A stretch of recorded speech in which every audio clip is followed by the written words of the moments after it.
Welcome back to the Nick Nice Show. We're here with Lisa Nicole Cloud of Bravo's Married to Medicine. And we're going to talk a little bit more about the show.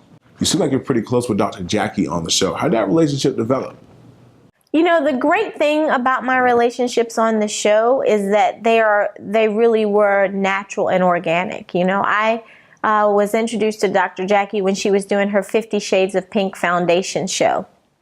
She was raising money for her foundation, and she asked me to be one of her headliner designers. We both connected because my mother is a breast cancer survivor, so the breast cancer cause is near and dear to me. And so, it was an honor and a privilege to work with her and help her raise money for her foundation. We did a pink collection, the Lisa Nicole pink collection, and from there, we just naturally formed a bond. Dr. Jackie is such a classy lady. She's very positive. She likes, like myself, to just be a positive example on TV because it's so much of the other drama out there. You had your own scare regarding cancer this season. What was that like, and how did that change you? That was quite a scare. I never expected it. I've always been proactive because my mother is a breast cancer survivor. Her sister recently, or about 2 years ago, passed from bone cancer. She first had breast cancer and then it came back in her bones. So cancer is prevalent in my family. So I've always been proactive, always got my mammograms early.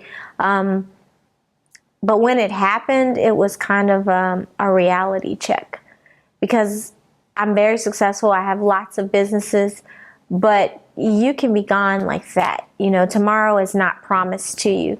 So when I didn't know if they were cysts or, malignant masses, I had that time to really reflect, what am I doing? What means the most to me? Building my businesses or spending time with my babies and my husband. So when you see your mortality right in front of you, it makes you sit back and stand back and just kind of exhale and start to enjoy the fruits of your labors and really put things in perspective of what's priority. Are there any women that you're weary of when it comes to drama? Of course. I don't think it's any secret or any mystery that Mariah and I, we aren't the closest on the show. Now, I don't have any dislike for Mariah at all. I have respect what she's accomplished in her career. But I call BS when I see it. I don't think anybody is above anybody. So thinking someone is the queen bee and constantly pushing that out, that's just not my personality. I don't like people who try to be more than they are. I like people who are just pretty forthright. This is who I am, I also think that there are some scenes that you didn't see this season between Mariah and I. I mean, you saw the birthday party, and I think the birthday party says a lot, coming late, making a scene, disrespecting my home, coming with an entourage. I mean, that's pretty indicative of, her personality. Now, the reunion is usually like the climax of the season, and this being your first one, how did you prepare for it, and what can we expect from the reunion this season? Whew.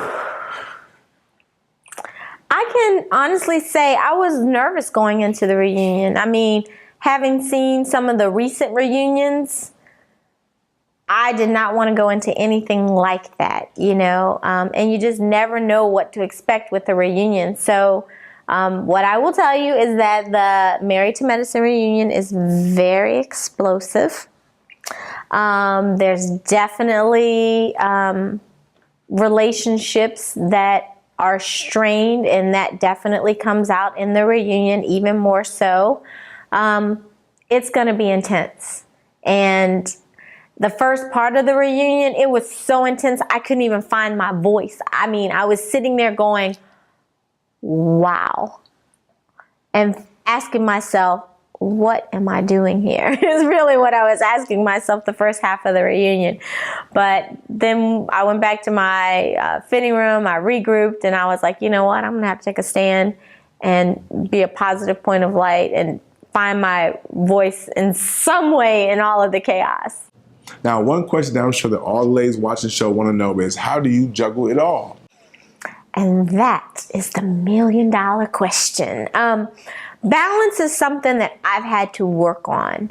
I didn't always have a balanced life. You know, early on in my career, I was 100% focused on building my businesses. But what I realized is that if you sacrifice your family in the process, then you're doing it for vain. You know, what's the point in having a successful life, a great lifestyle, if you don't have people to enjoy it with? You know, I saw many women, I saw their marriages fail, I saw their relationships with their kids fail, and I realized that that's not what I wanted. And so I carve out quality family time, and when I'm having family time, the phone is off, I'm not answering text messages, I'm spending that attentive time with my children. And if you don't do this, your children will resent your businesses. Ladies and gentlemen, Lisa Nicole Cloud, thank you for joining us. Yes. Thank you, Nick. We have to take a break, but don't go anywhere. We have so much more coming up on The Nick Knight Show. The Nick Knight Show has been brought to you by Miller Lite.